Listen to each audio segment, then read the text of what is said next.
नमस्कार दोस्तों, आज हम जो है पहला पॉडकास्ट जो है हम स्टार्ट कर रहे हैं और इनमें जो हमारे साथ मौजूद है विक्की भाई, जिन्होंने आपने इससे पहले भी वीडियो देखा होगा। इनका वीडियो जो बहुत तेजी से वायरल हो रहा है। हम लोग जो चर्चा करने वाले हैं कि पप्पू यादव के ऊपर जो चप्पल फेंकने वाला वो व्यक्ति कौन था, इससे पहले भी क्या कितना घटना हुआ था, सारे चीज़ जो है विस्तार से इस वीडियो में हम बात करेंगे विक्की भाई और हम मिल करके। दोस्तों तो चलिए शुरुआत करते हैं।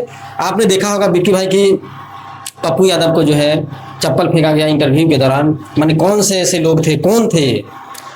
वो जब पप्पू यादव प्रेस कॉन्फ्रेंस कर रहा था तो वो बीजेपी का कोई नेता या उससे जुड़ा हुआ वो व्यक्ति था, दोनों मिलकर जो चप्पल मारा गया। तो इस तरह का नहीं करनी चाहिए, वो संसद है। अगर वो गलत किया है कि साधु का भेष लेकर वो हमारे साधु को अपमान कर रहा था संसद भवन में, तो ठीक है, हमारी अच्छी बात है।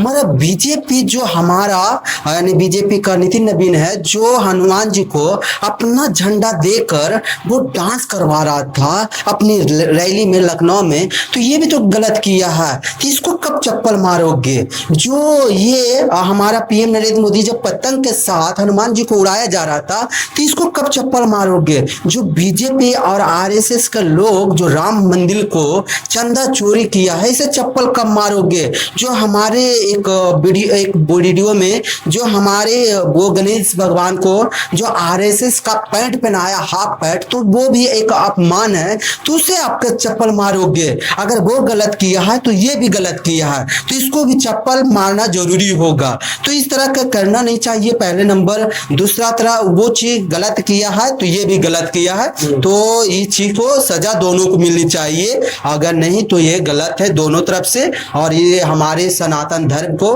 किसी को हक नहीं है कि हमारे धर्म को बदनाम करना, बदनाम नहीं करनी चाहिए। कोई भी हो, चाहे छोटा व्यक्ति हो या बड़ा व्यक्ति हो, हमारा सनातन धर्म हमारा धर्म है और ये धर्म को बर्बाद करना किसी का हक का नहीं। पप्पू यादव का आपने देखा होगा कि बिहार में जो है कहीं भी कोई बड़ी दुर्घटना हो जाती है, वहाँ पे जाते हैं, लोगों की मदद करते हैं, फिर भी जो है बिहार का विकास नहीं हो रहा है। बताइए, एक व्यक्ति चाह रहा है लेकिन हो नहीं रहा है। क्या आपको रीजन लग रहा है? और रीजन ये कि जो राज्य सरकार ये वो कुछ करने से कुछ नहीं होगा, क्योंकि नीचे से ऊपर तक होनी चाहिए, बदलनी चाहिए।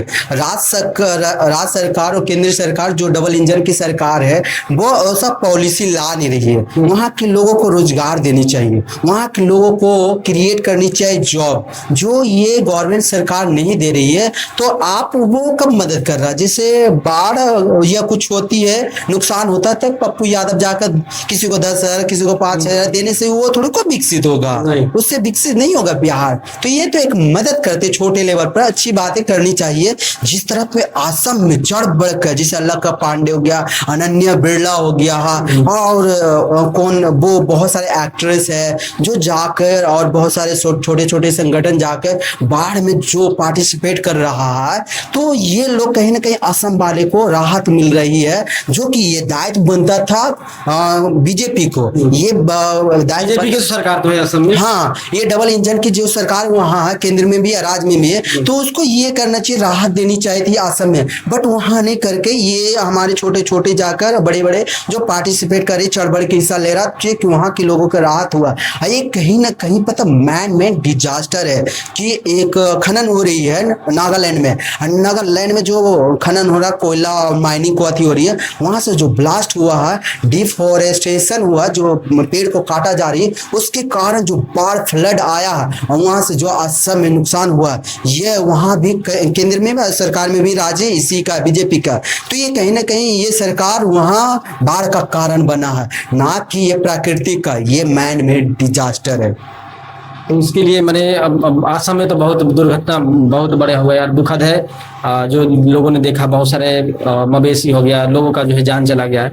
हम मुद्दा उठाते हैं कि बिहार में जिस तरीके से कोई भी पेपर होता है वहाँ पे भी लीक हो रहा है, उस पर क्या कहना चाहेंगे? जब बच्चे प्रदर्शन कर रहे हैं तो उनके ऊपर AK-47 चला दिया जा रहा है, गोली से मुरादेबानी हुआ, आतंकवादी है, आपको क्या लगा?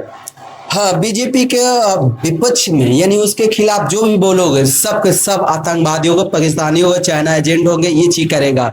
ये चीज दिखनी चाहिए। अभी जैसे वहां पर प्रदर्शन हो रहा है झारखंड में, तो वहां पर अभी तक एक भी नेरेटिव नहीं आया होगा। अब फर्स्ट डे से गोदी मीडिया वहां जाकर कवर कर रहा, और वहां एक दिख रहा है, बोल रहा है कोई कि पाकिस्तानी है या आतंकवादी है या ये है वो है। नहीं, क्यों नहीं हो रहा? क्योंकि कांग्रेस के खिलाफ चल रही है प्रोटेस्ट। इसीलिए अगर बीजेपी की सरकार होती तो वहां भी ये चीज बोला जाता है। तो इस तरह से 80-47 चलाने का किसी का अधिकार नहीं है। ये देश के लिए, ये सरकार के लिए खतरनाक है। अब बीजेपी नहीं उठ पाएगा और इसका डाउनफॉल हो गया। अब ये जाएगी विनाश की घड़ी की तरफ। और ये इस तरह का ये सरकार वहां देखेंगे कि चढ़ बढ़ का हिस्सा ले रहा कांग्रेस, वहां खाना खिला रहा, पानी पिला रहा, झारखंड में जो प्रोटेस्ट चल रहा है तो इस तरह को उसके खिलाफ भी कर रही है। उनकी पॉलिसी को लेकर जो कि सुधरनी चाहिए। बच्चों को डिमांड होनी चाहिए, स्टूडेंट को डिमांड होनी चाहिए, जो कि अपनी करियर और अपनी समय व्यस्त कर रहे हैं, उसको ये चीज नहीं करनी चाहिए। सरकार को हम निंदा करते हैं इस बात को लेकर कि जितना जल्दी निर्णय बच्चों के फेवर में देंगे उतना ही अच्छा होगा हमारे लिए और आपके लिए भी। लोग खुल के कैसे बात करेंगे जब सरकार ही जेल में डाल देगी, उनके ऊपर FIR करवा देगी, उनके धमकाया जाएगा? तो ये लोकतंत्र में ऐसा नहीं होना चाहिए। इसमें क्या कहना चाहेंगे? हाँ, ये पता लोकतंत्र के में ऐसा चीज नहीं था, मगर ये बीजेपी ऐसा रूल नियम लाया है कि पहले उसको आप जेल की धमकी दो, NSA का धारा लगाओ। जिस तरह का रवैया अपना रहा, ये लोकतंत्र के लिए खतरनाक है, खतरा है। आज डेमोक्रेसी के लिए खतरा है, जो कि नहीं करनी चाहिए सरकार को।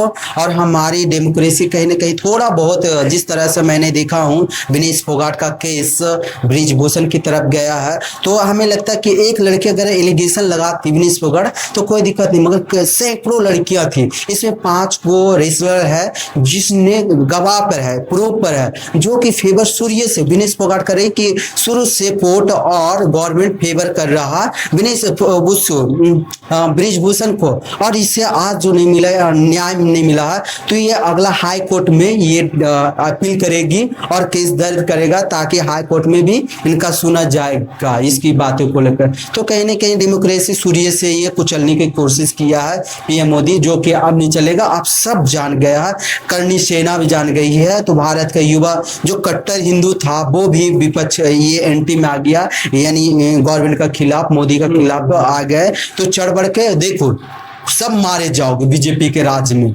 जो लग रहा है कि हमारे लिए सरकार है तो गलतफहमी में जी रहे हो। तो इसीलिए सरकार की पॉलिसी और इसकी निंदा करना जरूरी होगी। ओके जी, धन्यवाद जी आपको टाइम देने के लिए। फिर मिलेंगे नए वीडियो के साथ दोस्तों। जय हिंद, जय भारत।